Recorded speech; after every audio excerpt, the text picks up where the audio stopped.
If you work as a manufacturing facilities engineer, installing a new piece of equipment can be as complex as the machinery itself. From prep work to alignment and testing, it's your team's job to put it all together. That's why it's good to have Grainger on your side. With industrial-grade products and next-day delivery, Grainger helps ensure you have everything you need close at hand through every step of the installation. Call 1-800-GRAINGER, click Grainger.com, or just stop by. Grainger, for the ones who get it done. From Hollywood, it's time now for... Johnny Dollar. Welcome to Hollywood, Mr. Dollar. This is Darrell. Darrell? Jim Darrell. Darrell and Clark Insurance. We wrote up the Palm Quiz policy. Oh, that Darrell. For a minute I thought maybe... Yeah, everyone does. About the policy, understand you're worried about it. National Underwriters is. They asked me to take a look. Come on over and help yourself. It's a simple enough policy. $100,000 coverage on both Dr. Carl Palmquist and his wife. It's that double indemnity clause I'm interested in. Becomes effective the end of this week, doesn't it? That's right. Why? What's wrong? An anonymous letter sent to underwriters. Kind of hints that somebody's going to try to collect.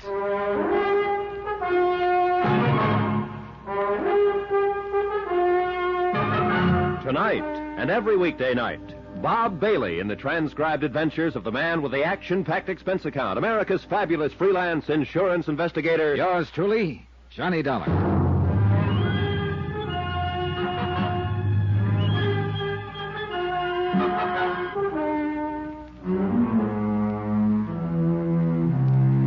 From Special Investigator Johnny Dollar to National Underwriters Association, 1180 River Road, Hartford, Connecticut.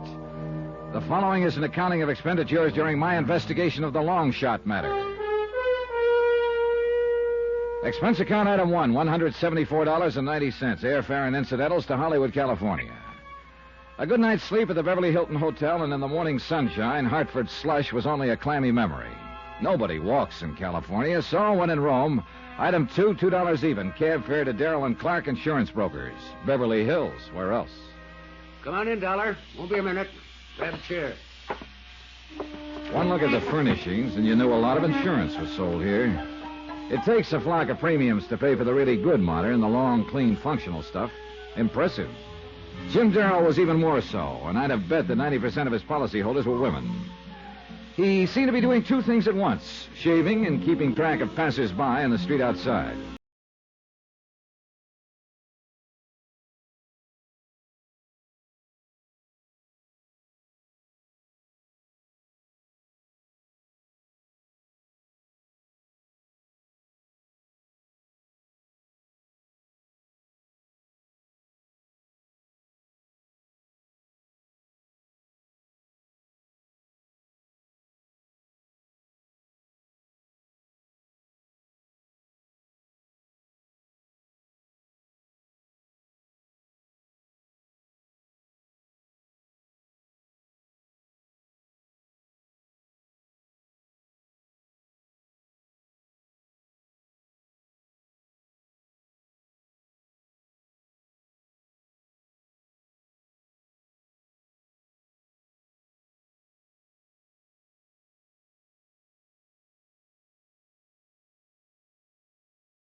young man.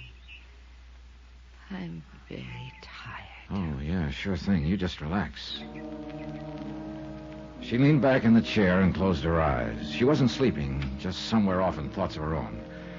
I pushed the chair toward the house as gently as I could. It wasn't until we almost reached it that I realized we had an audience. A good-looking kid in his mid-20s watching us from a bedroom window. A kid who didn't want to be seen. The way he jumped back from the window told me that. It was getting pretty weird out.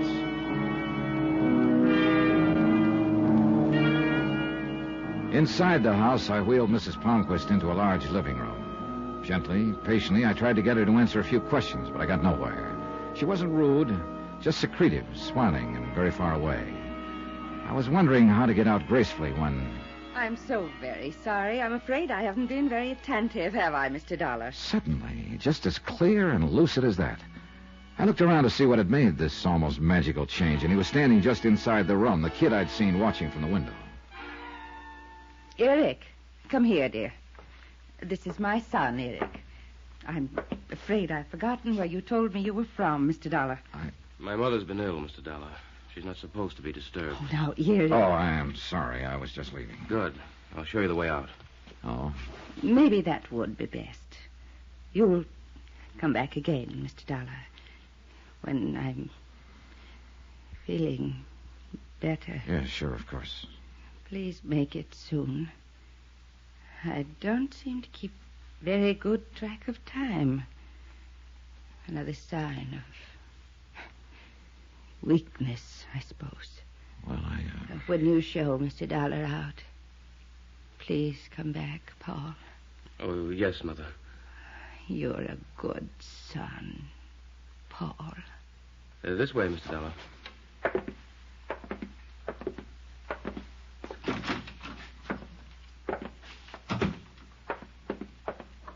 What do you want here? You can see she isn't well. Yeah. It didn't take you long to go from Eric to Paul, did it? She is not insane. You hear, Mr. Dollar? I didn't say she was. Now, why did she call you Paul? Paul was my older brother. He died 3 years ago. That's part of why she's like she is. A small part. Oh, I'm sorry. Nobody's asking you to be. Just don't come back here. I had plenty of time to kill before 5 o'clock, and a lot of things would have been pleasant. Sopping up the Malibu sun, watching the kids on the beach, you name it. But instead, I settled for a visit with an old friend, Lieutenant Berry, homicide. I wasn't just being social. Pretty sneaky, as a matter of fact. The anonymous note which underwriters had received intrigued Berry, and he promised to have it gone over by the police lab. At 5 on the dot, I was back in Dr. Palmquist's office. Hi. You're a punctual sort of patient, Mr. Dollar. Yeah, I used to get gold stars for it at school. Well, I'm afraid Dr. Palmquist doesn't get one. He called just a little while after you left this morning. Oh? Said to cancel all appointments for today, that he wouldn't be in. I'm so sorry. Yeah, so am I. I would have called you, but I didn't know where to reach you. Oh, sure, that's okay. What about tomorrow? I can give you an appointment at 10. How's that? I'll be here. Thanks. Mr. Dollar, would you like to give me some information now? Like what? Medical history, previous illnesses, complaints, the usual thing. Saves time in the morning. Well, why don't we wait till tomorrow, in case Dr. Palmquist decides to play hooky again. There's one nice thing about this job. You get around so much you learn to pick up local habits without even thinking about it. For instance, that evening, I had a leisurely dinner, then took in an endless double feature. All without ever once getting out of my car. Drive-ins, you know. It was well after midnight when I got back to my hotel, feeling a kinship for bus drivers everywhere. I headed across the lobby, ran smack into Jim Darrell as I rounded the cigar stand. Oh, Dollar, where have you been? Well, hi, Darrell. Hey, who wound up paying for lunch? Listen, I've been trying to get hold of you all night. Where were you? Dinner, a movie, the wildlife, huh? Well, don't look that unhappy. I didn't do anything illegal. Somebody did. What? Hey, what is it, Darrell? What are you talking about? Mrs. Palmquist. Dead. Shot to death a couple of hours ago.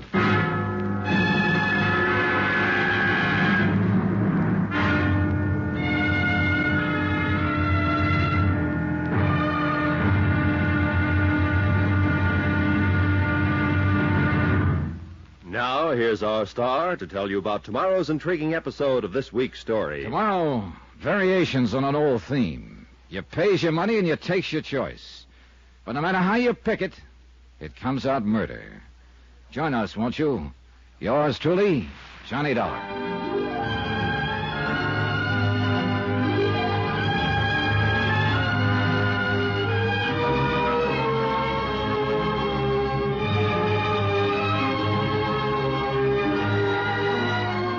Truly, Johnny Dollar, starring Bob Bailey, is transcribed in Hollywood.